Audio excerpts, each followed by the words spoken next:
Hello everyone, this is Professor Reimer. This video is for my World History class on Monday, November 16th and Tuesday, November 17th. It's entitled Medieval Western Europe, and our objective is to explain the major characteristics of and the factors contributing to the development of the political and social system of feudalism and the economic system of manorialism by writing a contextualization statement. So some two keywords in that objective: feudalism, economic system of manorialism. We'll get into that as well as the factors, like it says.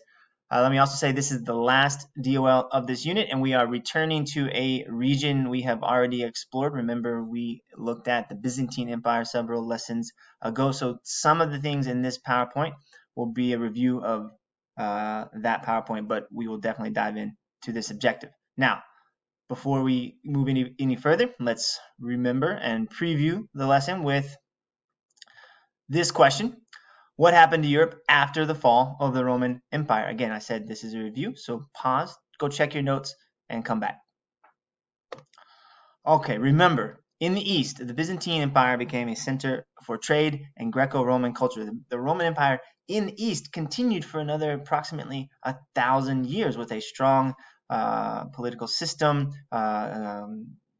growing influence of Christianity, and many others, which we talked about in the previous lesson. But remember, in the West, Europe grew weak and fell into what we call the Middle Ages, or the Dark Ages, or the Medieval Era, or the Post-Classical Age. All of those roughly mean this time after the Classical Age and before the Modern Era, beginning in about the 15th century. So remember, today we're diving into Western Europe. So let's do it.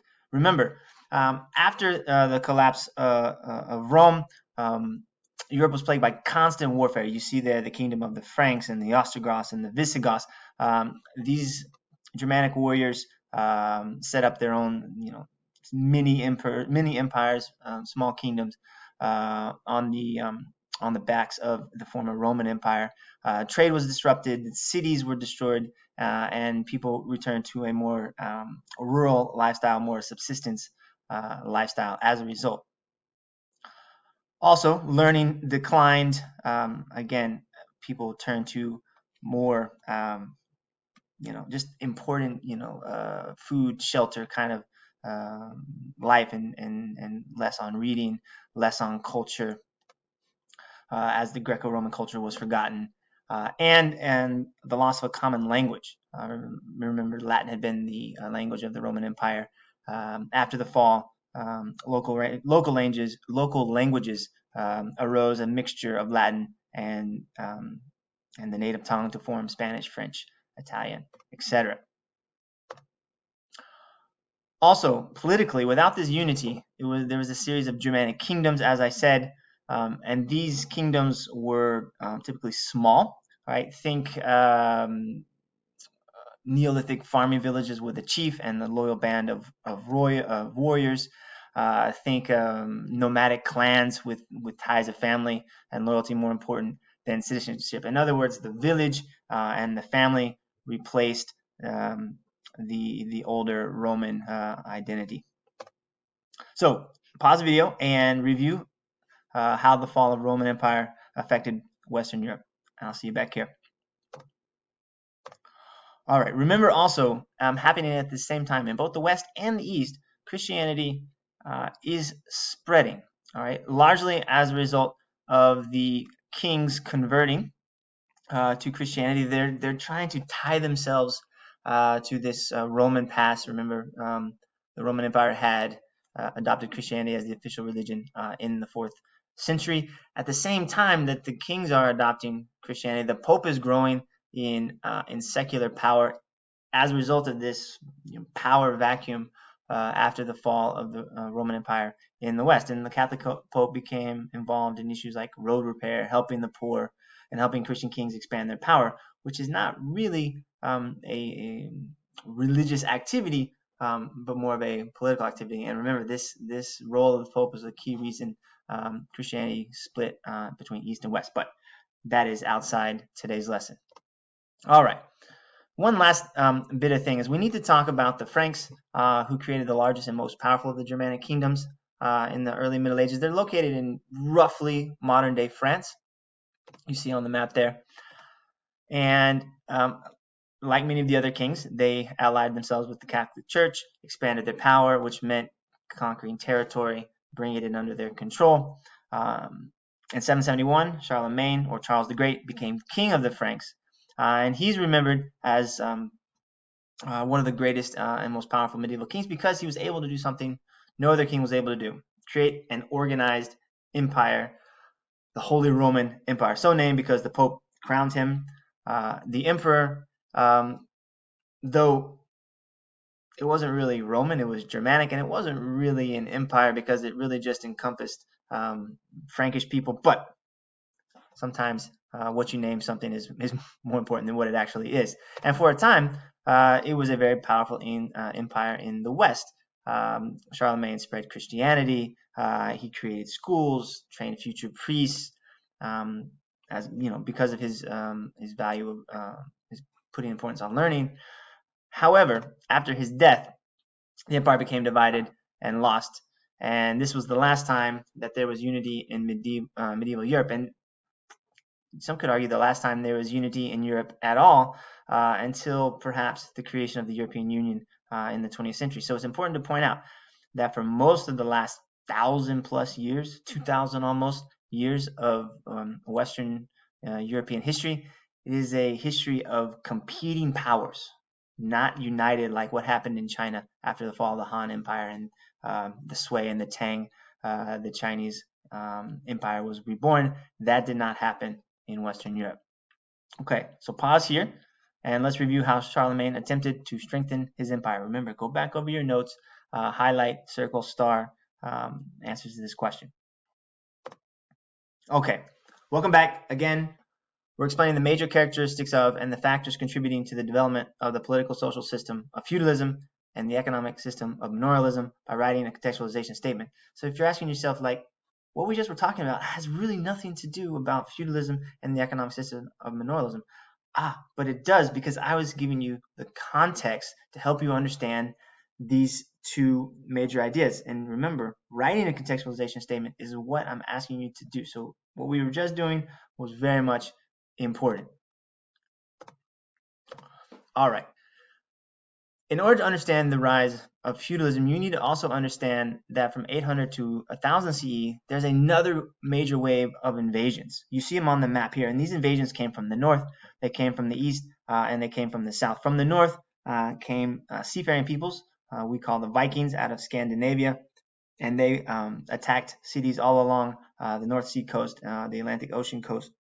From the south, remember, the rise of Islam happened in the 7th, 8th century. And by the 8th century, Muslims had taken most of Spain and created the Caliphate of Cordoba, where you see down there, and had even launched an attack on Western Europe, where they were eventually defeated at the Battle of Tours, and I believe in 713. So the idea that the Muslim armies might conquer all of Western Europe was a major fear at the time.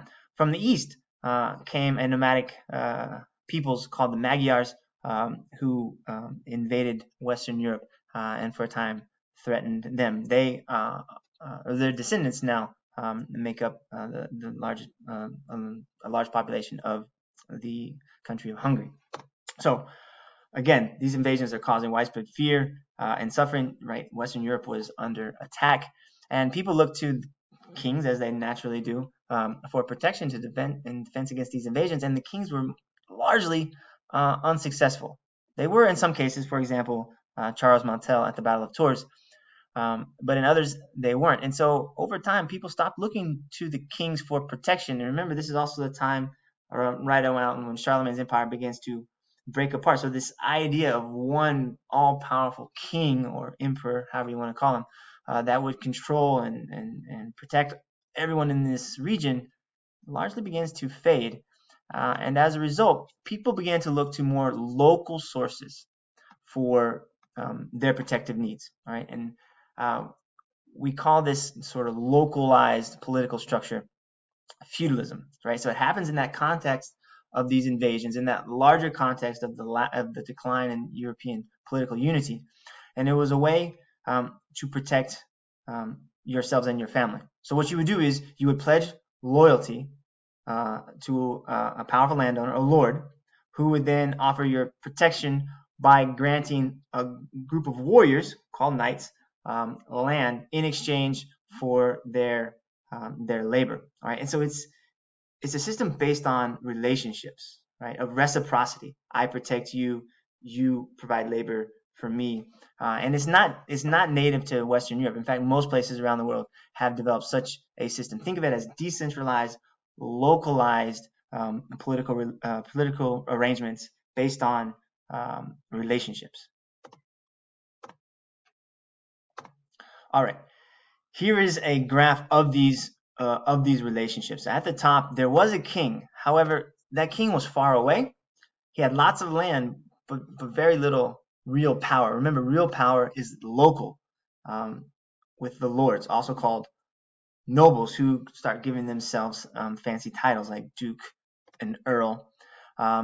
Below them were those warriors, those knights, these mounted warriors, specially trained, and all they did, they had one job, which was to protect the lord and the peasants. And in return of pledging loyalty to the lord, they received special perks like land and horses and food, etc. But most people at the time were peasants, and there was different kinds of peasants. There was peasants who owned a small plot of their land, but there were other peasants who did not, and they were known as serfs. They could not leave the lord's estate. We'll talk more about them in just a minute. Also, to protect people from these invasions, lords built castles all throughout Western Europe, and many of them are still there to this day. Okay, so let's review how the invasions by Vikings affected the development of feudalism. Pause the video, and then I'll see you back in just a minute. All right, the last thing to talk about is the manorial system. Now, it's an economic system, but it's very much related to feudalism. So it's called the manorial system because the lord's land was called a manor. You see a diagram of it here. Think of it like a small, well, maybe not so small, village, right? It was how people provided for their basic needs, the goods and services they needed to survive. Okay, so the lord, remember, this is a reciprocal relationship. He's providing the peasants with housing, farmland, and key protection. And in return, the peasants repaid him by working his land and providing a portion of the food they produced back to him as a tax. Now, here is an artistic representation of a very common village in Western Europe. And it's really important to point out that these manors were self-sufficient. There's not a lot of trading. Perhaps occasionally itinerant traders might come and bring goods from outside, but that's quite rare. Most of the time, people never left these villages, right? They never went further than 4 miles, which is about how far they could walk, and then return to their house before sundown. All right, everything that was needed was produced on the manor, and peasant life, it was tough. It was hard. They owed taxes to the Lord for many things. He controlled most of their life, and if the Lord didn't, the church did. And this is a time before vaccines and before understanding of germs, and as a result, life expectancy was very low, only about 35 years for most peasants. All right, so there it is. There's our lesson on feudalism and manorialism. What I want you to do now is, as always, write a contextualization statement for this prompt and thesis statement. To what extent were the invasions of Europe by Vikings, Muslims, and Magyars between 800 and 1000 CE factors contributing to the development of feudalism and manorialism? Now, don't tell me about feudalism and manorialism. Tell me the background, why these developed. And remember, when you're writing a contextualization statement, look at the prompt and pick out the key proper nouns that, let's say, an alien from another world is not going to understand. Vikings, Muslims, and Magyars come right to mind, so you might want to focus on them. Here's my thesis. Go ahead and use it at the end of your contextualization statement, but give me the background information that a reader is going to need in order to understand this thesis statement. All right, guys, I'm out of time. Work hard, and I will see you in our class meeting.